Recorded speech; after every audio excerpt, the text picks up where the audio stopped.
thinking Terry was around 12 years old and out for a walk with my friend in Newfoundland, Canada. The sun was starting to set. We started to walk towards a hiking trail that was pretty steep. Near the top of the trail there was a huge rock, and something was sitting beside the rock. The way the sun was facing made it hard to pick out any details, but we saw its silhouette and knew that wasn't an animal or human. It was either sitting, or it had no legs, and it was hunched over picking up something slowly in a weird movement. It's hard to describe. Its arms and body were super lanky and thin, and its head was super small, about half the size of a human head. My friend and I just stared at it for a minute, and then it stopped what it was doing. It moved its head and stared at us. We both ran home as fast as we could. We didn't say a word to each other. We decided to draw what we both saw in different areas. We flipped the pages over and we both saw the exact same thing. If I was alone, I wouldn't have believed what I saw. But my friend saw the same thing, and many years later we both remember that day.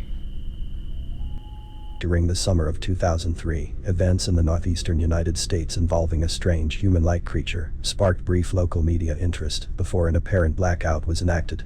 Little or no information was left intact, as most online and written accounts of the creature were mysteriously destroyed, primarily focused in rural New York State and once found in Idaho. Self-proclaimed witnesses told stories of their encounters with a creature of unknown origin. Emotions ranged from extremely traumatic levels of fright and discomfort to an almost childlike sense of playfulness and curiosity.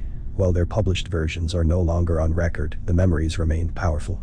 Several of the involved parties began looking for answers that year. Early 2006, the collaboration had accumulated nearly 24 documents dating between the 12th century and the present day, spanning 4 continents. In almost all cases, the stories were identical.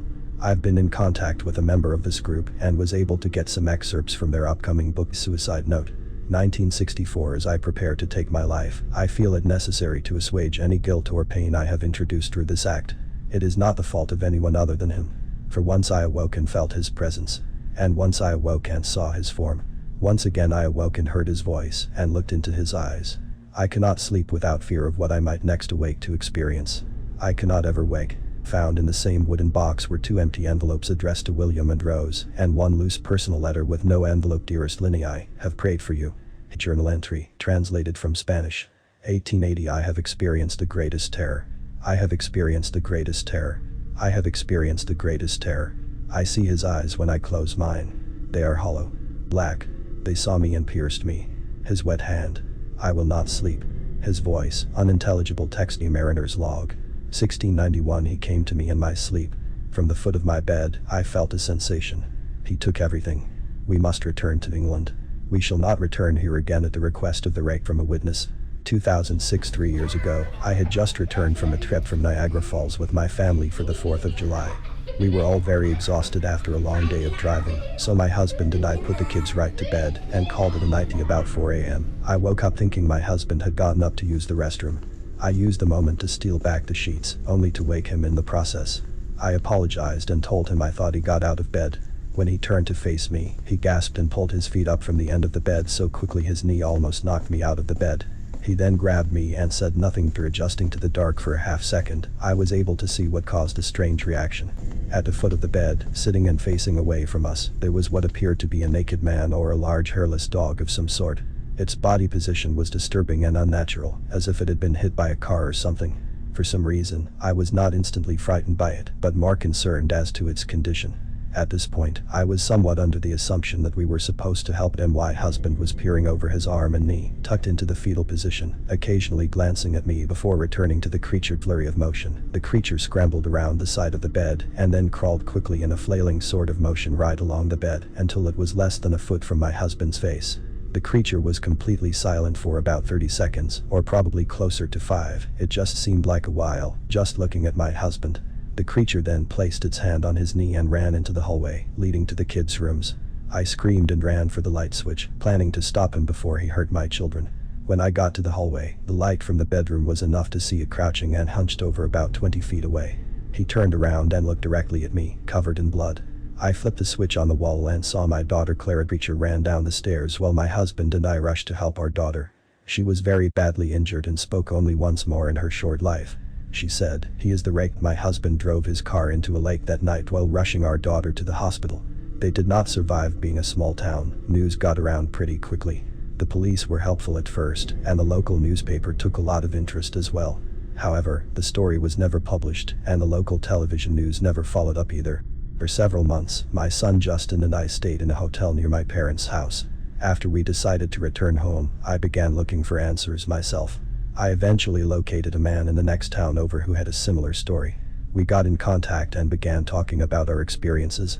He knew of 2 other people in New York who had seen the creature we now referred to as the Reg. It took the 4 of us about 2 solid years of hunting on the internet and writing letters to come up with a small collection of what we believed to be accounts of the Reg. None of them gave any details, history, or follow-up. One journal had an entry involving the creature in its first 3 pages and never mentioned it again. A ship's log explained nothing of the encounter, saying only that they were told to leave by the Reg. That was the last entry in the log. There were, however, many instances where the creature's visit was one of a series of visits with the same person. Multiple people also mentioned being spoken to, my daughter included. This led us to wonder if the Reg had visited any of us before our last encounter. To set up a digital recorder near my bed and left it running all night, every night, for 2 weeks. I would tediously scan through the sounds of me rolling around in my bed each day when I woke up. By the end of the 2nd week, I was quite used to the occasional sound of sleep while blurring through the recording at 8 times the normal speed. This still took almost an hour every day. On the first day of the 3rd week, I thought I heard something different. What I found was a shrill voice. It was the Reg. I can't listen to it long enough to even begin to transcribe it. I haven't let anyone listen to it yet. All I know is that I've heard it before, and I now believe that it spoke when it was sitting in front of my husband. I don't remember hearing anything at the time, but for some reason, the voice on the recorder immediately brings me back to that moment. Thoughts that must have gone through my daughter's head make me very upset. I've not seen the Reg since he ruined my life, but I know that he has been in my room while I slept. I know and fear that one night I'll wake up to see him staring at me. I was camping in the middle of nowhere in Washington near Mount Rainier. Like, not an official campground, just way out in the forest where I wouldn't have expected another human for miles. One night I wake up and hear something, open my tent, and there is a guy sitting by where my fire had been right outside my tent. Nothing particularly noteworthy about the guy, just a fairly regular looking dude just sitting there a couple feet from my tent. No bag or pack or anything with him, just a guy. He saw me open the tent, his eyes got huge like he had just seen a ghost, and he took off. It shook me up pretty badly, but over the next day I managed to put it out of my mind fairly well after writing it off as just some odd occurrence, and a guy that was probably high or something, and had somehow managed to set up a camp coincidentally not far from mine. Then 2 days after that, and 10 to 15 miles away in totally random directions that nobody could take the same path as on accident, I was sitting by the fire that night, and started hearing noises that I got more and more convinced were a person. I called out to them, and out of the darkness someone was like, "Do you know how to get to Bell's Canyon?" I said no. I don't even think that's a real place there. They kept talking from just out of my line of vision. I tried to see them with my flashlight, but they yelled aimed that away and, kind of spooked and not wanting to piss off a potentially crazy person, I did. After like 15 minutes of me being very freaked out and them talking and asking completely random questions from the darkness, it sounded like the voice had gotten closer, so I shined my light that way again, and it was the same dude who had been outside my tent 2 nights before. He had to have followed me almost 15 miles over 2 days, because there's no way he could have just accidentally wound up in the same spot as vast as that wilderness is. No possible way. As soon as my light hit him, he took off again. I started to chase him, but didn't want to get lost in the wilderness in the dark, so stopped quickly after probably only 100 to 200 feet. This one couldn't be written off, because the only way he could have been in both places is specifically if he was following me. I decided the trip was very over first thing in the morning, and hiked back out over 3 days, constantly doubling back, trying to throw anyone following off my trail, and occasionally hiding and waiting to see if he would come by following me. I really can't describe how terrifying it was to feel like I was being hunted through the woods, and to actually have to brainstorm on things I could do to best avoid potentially being murdered. Oh, and the first night of hiking out, twice I heard what sounded like a person walking circles outside my tent, but by the time I mustered the courage to look, nobody was there. On the second night I heard what I thought was an animal making noises at first in the distance, but slowly decided sounded more like a human making animal calls, but could have actually been an animal, but I didn't actually see the guy again. But it really sounded like a person making howling noises. I literally almost cried when I finally got back to my car. The relief was so strong to this day, probably the most terrifying experience I've ever had.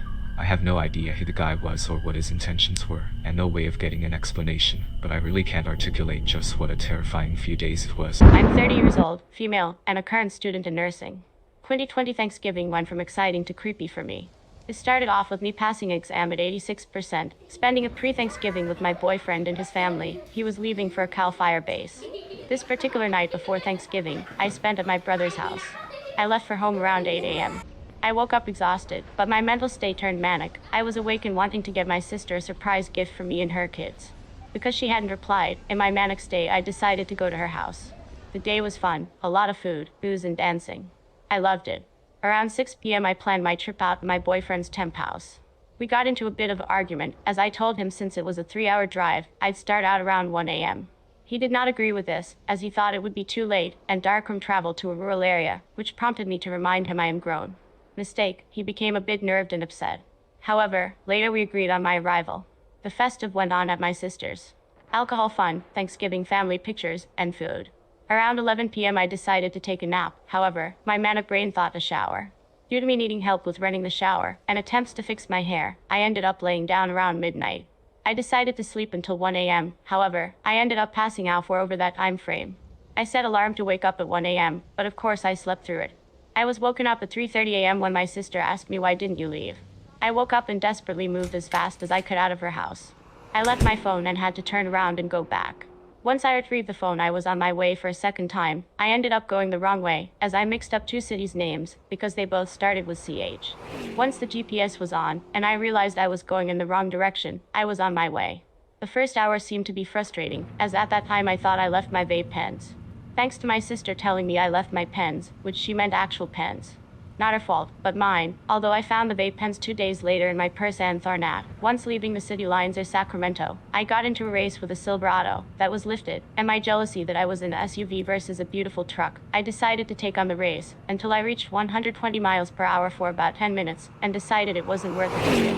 At the time it was only me, the Silverado and a fellow Ford on the road. About 5 minutes later the Silverado took exit. Now it was only me and the fellow Ford in a rural dark area. During the drive I noticed the Ford was on the side of me, and at one point seemed to be close enough on my right side to swipe me. Due to my blindness in the dark I was more so focused on making it safely, and not focused on the car that seemed to even cut off other cars to be on the side of me. This was only a 2-lane road in one direction, so you can understand why it wasn't a bother. We made it to a small town that meant taking a major street for about 3 to 5 miles, going through stoplights. At one point I thought, damn, I hate when people are too close to me. It was annoying to me, but after 2 lights the fellow Ford turned off, and I felt a bit childish for even caring. 2 to 3 lights down as I made it through the green light, I noticed a car turning onto the street, and being attentive I noticed the car. It was the same car, and at this point my body started to shake as the car made sure it was back on the right side of me, keeping up with persistence this time. My head began to hurt, and at first I didn't understand the fear was kicking in. Why would this car come back to the main street? There are only 3 other cars, and he's the one on the side of me. The fight-or-flight response began to creep up on me, and I didn't want to turn my head as if I noticed. In that moment I did not want to call my boyfriend. What if I'm just paranoid? I have traveled alone for longer distances at night before. Is alcohol still in my system? My boyfriend and mom will lose it if I call them. Why is this happening? Don't panic. In that moment I saw a light turning yellow as we approached side by side. My brain went into rationalization, and thought, do not panic, stay calm, ignore the headache. When the light turns green, stay, see if he goes. We approached the light and stopped. The light seemed to be much longer than the others. I moved my eyes towards the fellow Ford on the side of me. The windows were lightly tinted, but I could see a hat and a person looking towards me, then seconds later look up at the light, and then peer back into my passenger window. My head and heart began to become one, both in pain and fear. Then, the light turned green. There were 2 cars behind us, but I stayed on my brakes, I didn't move, and I didn't see his car enter the intersection either. I turned my head to look, and I could now see more of the silhouette of the man's face under the hat staring at me. I took off slowly to collect my composure and not seem to be scared, and so did he, keeping my pace of slowly going through the intersection. I heard a car behind us beep the horn, and it was like a light switch. I noticed a truck in the distance through the last light that was making it through the abyss of the rural highway. It was only a 1-lane road. I decided to speed up to make the last light. But so did the fellow Ford, keeping up with my pace. It seemed that he was trying to cut me off, but I went from 45 miles per hour to 65 miles per hour. The trucks were going slow, and now he was behind me and so close that I couldn't see his lights in full. In panic I went off the side of the road as to pull off to pass up the truck, so did he. When I noticed he passed the truck and was still just as close behind, I noticed the second truck. I sped up to 90 miles per hour and went towards the left, which was into incoming traffic, to cut off the truck. My rationalization was to speed, and even if I was pulled over I'd be safe, I hope. I cut the big rig truck off and began to speed up, now able to see far behind me in the distance through my rear view mirrors. I could see the car trying to cut the truck off to the right and left, but cars were oncoming in the opposite lane, and due to trees to the right, the Ford seemed to weave in and out of the lane. He was trying to erratically cut off the truck. By now even the truck lights were far behind me. I was going about 120 miles per hour and continued it with no effort, as I am experienced with driving fast, and my adrenaline to flight made it easy. I was still shaking and crying, and the headache became bearable. After about 5 to 10 minutes I slowed to 80 miles per hour, and then to 65 miles per hour after about 30 minutes. An hour later I stopped at a store that appeared to have many customers, which prompted me to stop, as I was paranoid, and couldn't be 100% sure the fellow Ford wasn't near me. I went into the store to grab food and coffee, but my appetite was gone, so I decided on coffee and a smoke. Walking into the store, I saw both customers and employees give me a wide eye look, followed with a look of sorrow, which made me feel embarrassed. I was shaking and my makeup had run all over my face from the crying, and I'm sure I looked like I was coming down off of drugs from the fact that my sympathetic nerve was transferring its hard work over to the parasympathetic nerve. I was coming down off the adrenaline. I went to pay for my coffee and request smokes, but the shaking made it hard for me to enter my PIN for my debit card. I had to try 3 times. Back to the car I went in fear, my head pounded into my ears. I hoped some tobacco would calm me. The smoke seemed to help calm me down slightly, but the shaking and headache persisted in a bearable manner. The sun was coming up and I was almost there. I was still shaking and still upset, and crying on and off. Of course, when I made it to my boyfriend's, he could sense it and was able to get the truth out of me. I could see he was upset, but he tried to console me with a hug and kiss, and encouraging rest so I could calm down. It was hard to study that day, the headache persisted, and I stayed in bed. My boyfriend made the decision of me not taking any more late-night drives, and even made sure I stayed in his dwellings until he was off and with me. It's days later and it's dark out, and I'm scared to go out. I wish I would have listened. 30 or not, no person, male or female, should think it's okay to drive into rural areas at night. There are crazies out there. Me and my family were heading towards a beach in San Diego, and we were driving down the freeway. I must have been about 15 or 16 when this happened, but I was listening to music and looking up at the clouds from the car window. Anyways, I suddenly noticed this weird triangular-looking black object really far up into the sky. Mind you, there were clouds in the sky that day, so it was a bit difficult for me to keep track of it as it was moving. At first I thought it's probably a plane because it's not very often that people see UFOs in the middle of the day. As I continued to watch it, I noticed how odd it was moving in the sky. It looked like the pointed part of a UFO was pointing downward toward the Earth, and it was very slowly moving down closer to the ground. I was trying to convince myself that it was probably a plane, weather balloon, etc. But then I was like, planes usually don't fly downwards, right? As we continued to drive and the clouds were moving across the sky, I lost it for a minute or two, and thought that was the end of it. I finally spotted it again and noticed that it was moving downward a bit quicker in the sky. It suddenly occurred to me to alert my family of this weird object in the clouds. However, before I got the chance to look away, the object stopped moving downward very abruptly, and all of a sudden it shot back into the sky almost at lightning speed, and I never saw it again. Afterwards, I was kind of frantically telling my siblings and parents of what I had just seen, and my father pointed out the small fleet of jets that suddenly shot across the sky in the direction where the UFO was, which seemed quite weird to me at the time, but I didn't think much of it. But to this day I still don't really know what it was that I saw that day.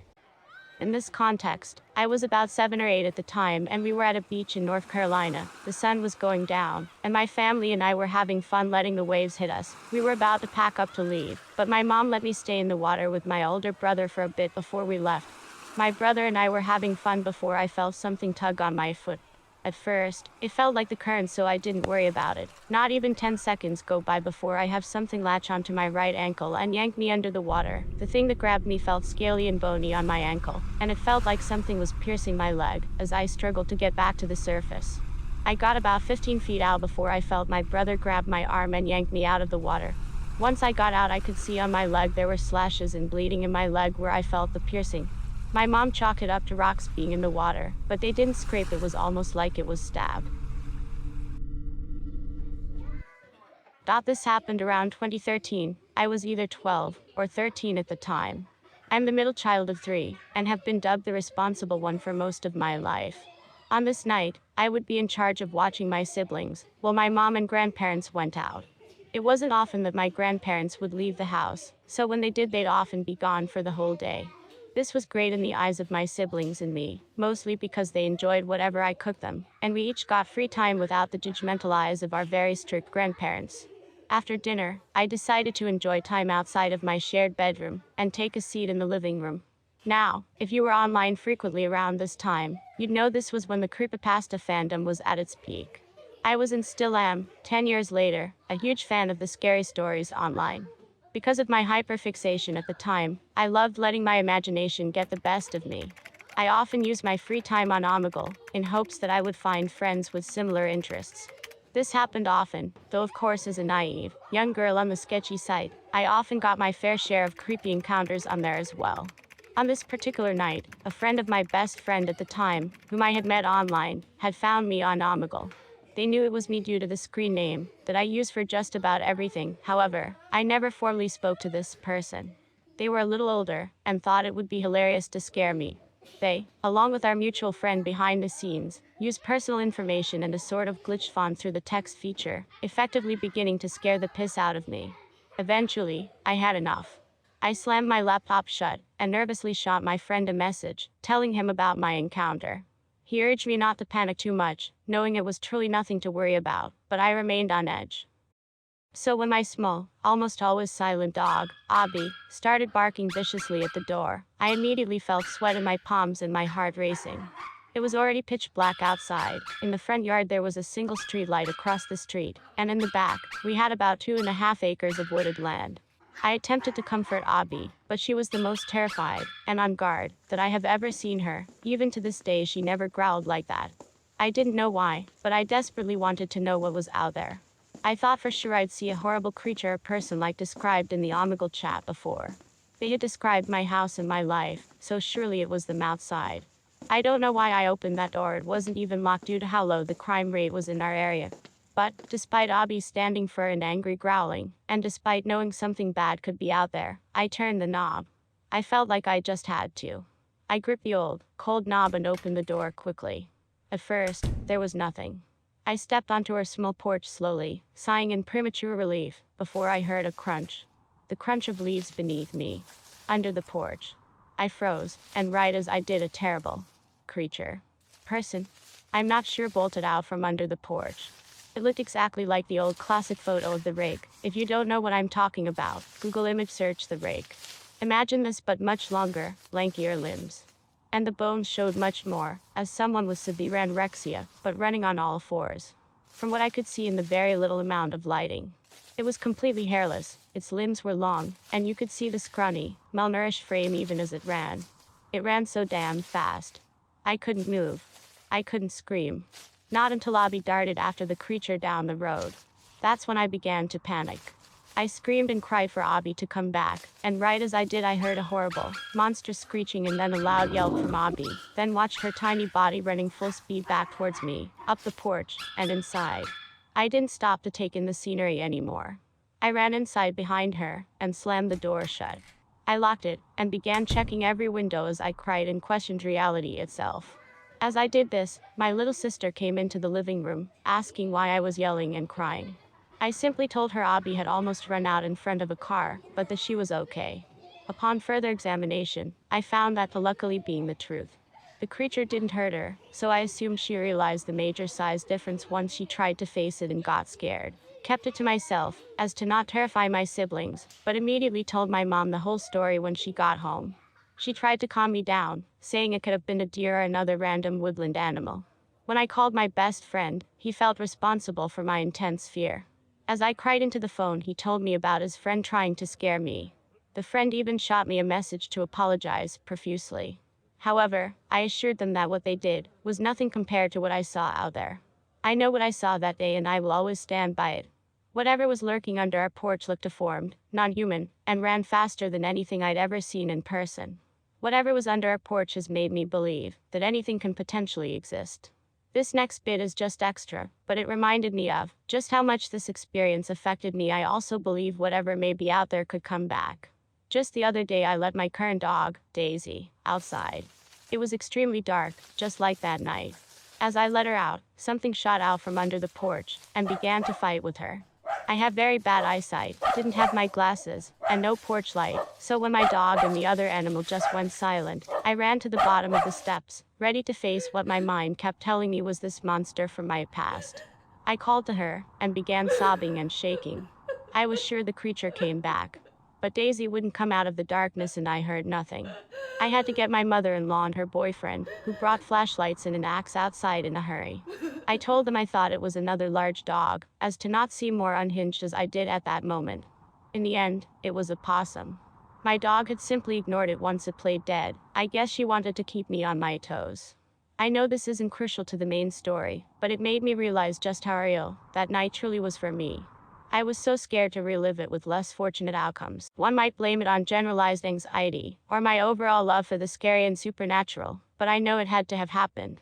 Has anyone else seen anything like what I am describing? I am genuinely curious.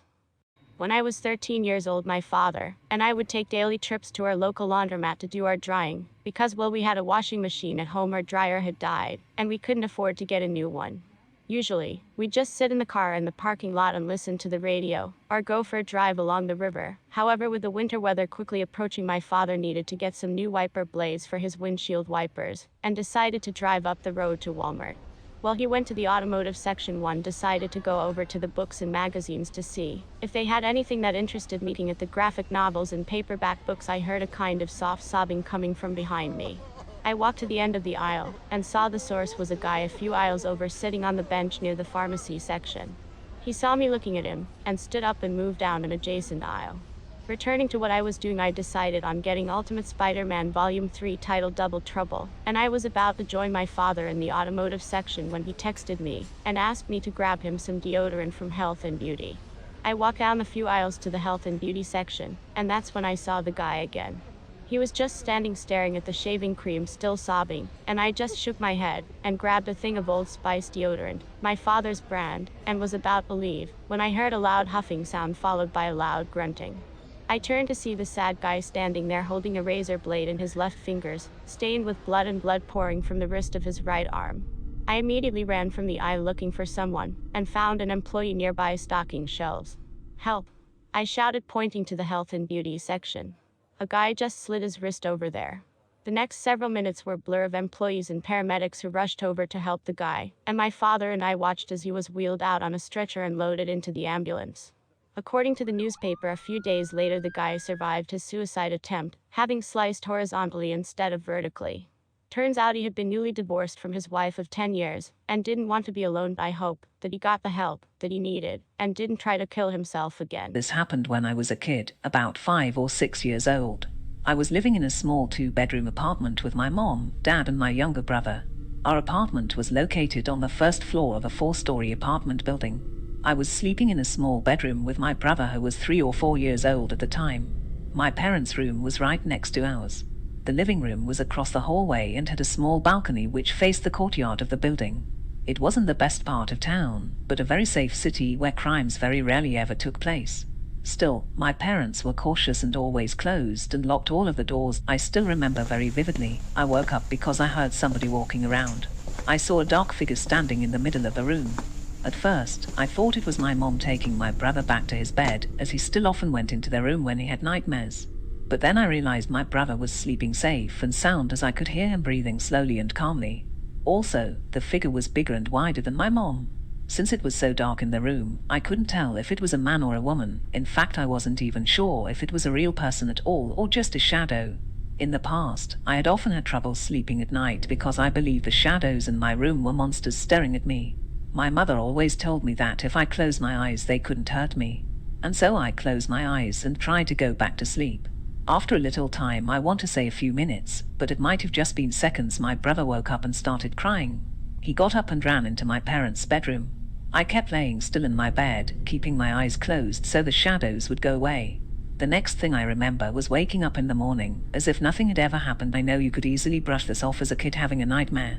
But hear me out, here's where things get creepy. At breakfast, my brother couldn't stop talking about them, saw the men who were watching us. My father told him to stop talking such nonsense. Until I said that I saw a man too. Now my father got a bit angry, saying that if we kept talking about scary stories like this, we'd have trouble falling asleep at night. But my mom started freaking out. She said that in the middle of the night, she too woke up to a strange noise. She looked up and saw a man standing in the doorway. When she reached over to get her glasses and take a better look, the man was gone. She also thought it was just a shadow. A few moments later, my brother came running into her room, immediately looked at all the doors and windows. The main door was locked, however we discovered the balcony door unlocked. My parents checked all our belongings, every valuable item we had, but nothing was missing. Everything was exactly the way it was the evening before. We reported the incident to the police, but they weren't able to find any signs of a break-in. No fingerprints, nothing. My parents must have forgotten to lock the balcony door the night before. Needless to say, none of us slept well the next couple of nights. Thankfully, however, this was the only time these men ever came to a house. The fact that nothing had been taken always made it feel even creepier to me. With burglars, at least you know they're after your stuff and not you, right? To the strange men watching me sleep, I sincerely hope we never meet again. I took my girlfriend, now wife, to the movies. We were just out of high school. We decided to see The Exorcism of Emily Rose, against her mother's advice. We made it through half of the movie. She wasn't enjoying it at all, and neither was I. We head out early, and since we have some time left, we decided to head to a park next to her house and just hang for a bit before I had to drop her off. We park my truck, I take the keys out of the ignition and sit them on my lap. A few seconds after this, the radio comes on, and the LCD display is just showing weird symbols, and there is a very deep voice coming from the speakers. It was really loud and clear, but the words it was saying weren't English, and neither of us understood what it was saying. We proceed to jump out of the truck into freaking out. After the scary movie, we were uneasy, and this was just over the top. When we hopped out, the radio shut off and the voice stopped. After a few minutes, we decide we should head to her house now. She lived less than a block, so we speed over there. Once there, I had the strangest feeling, like someone was right behind me and or watching me. I was real scared at this point. It was just so odd. I called my mom, told her that I couldn't explain now, but I wouldn't be home tonight, and I would tell her more in the morning. No way I was driving that truck home alone in the dark 7UP. We sat for a while with her family, and I asked her mom if I could stay the night there, and her dad said I could share a room with her brother. Fast forward to when we were going to sleep. Her brother gave me the bed and slept on the floor facing away from me and towards the door.